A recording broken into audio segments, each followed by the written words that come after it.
C'est l'occasion de remercier, je ne cesserai jamais de remercier le protecteur et tous les membres. Je sais que ça vous coûte beaucoup, beaucoup de sacrifices, d'accepter les étudiants ici, les professeurs, mais ça vaut la peine et je crois que la nation tiendra compte de cela. Merci encore une fois. La chaire Montfouillet d'Orval est constituée de 3 organes.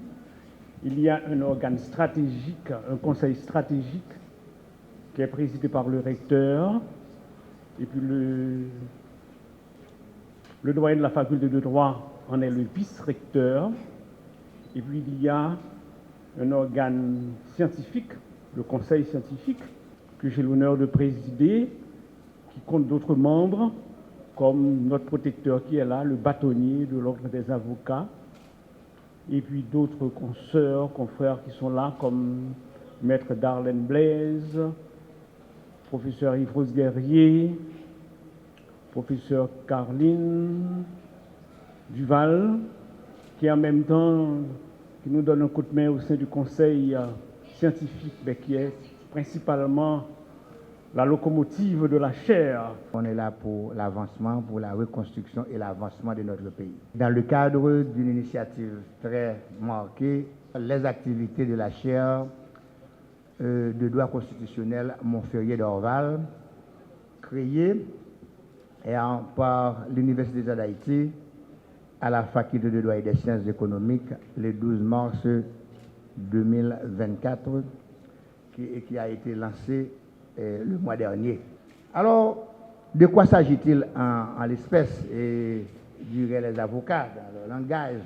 La cause qui nous réunit aujourd'hui est de l'ordre de l'intérêt général, de l'intérêt vital de notre pays. Et je pense qu'aujourd'hui, nous, Haïtiens, citoyennes et citoyens haïtiens, nous devons nous inspirer de la lumière, de la sagesse qui avait guidé nos ancêtres dans l'obscurité absolue de l'obscurantisme, du colonialisme, de l'esclavage, du racisme. À ce moment-là, il n'y avait pas tout ce rayon de lumière, ce faisceau de lumière qui est disponible aujourd'hui dans le contexte actuel, tant en Haïti et qu'à l'étranger, pour faire les choses. Mais aujourd'hui, il y a beaucoup de disponibilité. Il suffit pour nous d'avoir la volonté qu'il faut et de comprendre notre mission pour notre pays. Eh bien, la chaire Montferrier d'Orval s'inscrit dans cette démarche. Premièrement, nous savons qu'il y a un débat qui bat son plein autour de la réforme constitutionnelle, d'un nouveau contrat social pour notre pays, etc. Malheureusement, on peut dire d'abord heureusement que ce débat se fait, mais on peut dire aussi malheureusement que ce débat se fait peut-être de manière éparpillée dans la rue.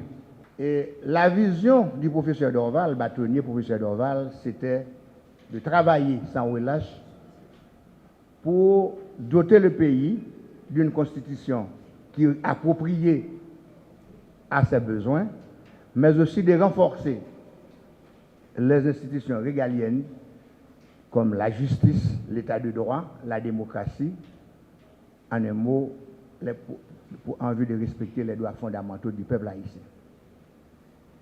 Et malheureusement, il a été fauché de manière prématurée. Il n'a pas pu participer comme il le voulait et grandement dans cette œuvre grandiose dont il est porteur le rêve. Mais nous autres, nous sommes là pour assurer cet héritage et continuer et le mener à bon port. La chaire d'Orval, nous l'avons déjà dit lors du lancement, ce n'est pas une chaire d'enseignement pur académique, mais c'est une chaire à la fois académique et institutionnelle. Et on peut même dire, si on veut, interinstitutionnelle. C'est un cadre propice pour attirer les vrais débats se rapportant à la reconstruction du pays, le vrai débat concernant la reconstruction, la construction de l'état de droit et de la démocratie dans notre pays.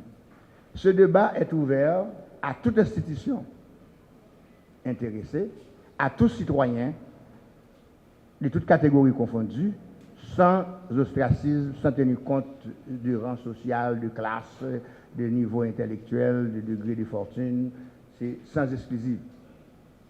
Donc c'est dans ce cadre-là on est là pour justement continuer à expliquer, à développer, à travailler pour renforcer cette chaire afin qu'elle puisse remplir sa mission convenablement au service de la nation.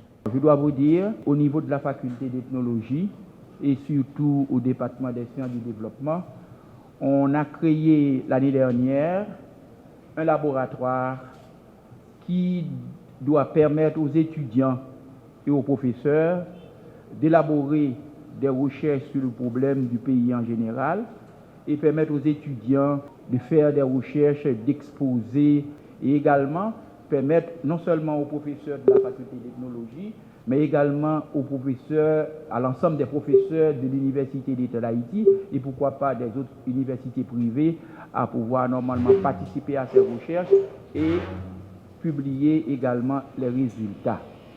De même, il y a la faculté d'ethnologie de tradition, depuis la présence du feu Dr Jean-Baptiste Romain à la tête de cette faculté, c'est une tradition d'avoir un bulletin. Mes chaudes félicitations aux instances de la chaire qui la rendent concrète, pertinente, parce que ça fait pas longtemps que la chaire a été lancée et très rapidement, ces mercredis de la chaire nous réunissent sur des débats que je trouve déjà intéressants. La seule intervention que j'ai pu entendre me disent que, en termes d'orientation, de méthodologie pour réaliser cette évaluation de la Constitution de 87, rend déjà optimiste sur les résultats que nous attendons et sur également le rôle que l'université joue dans cette initiative.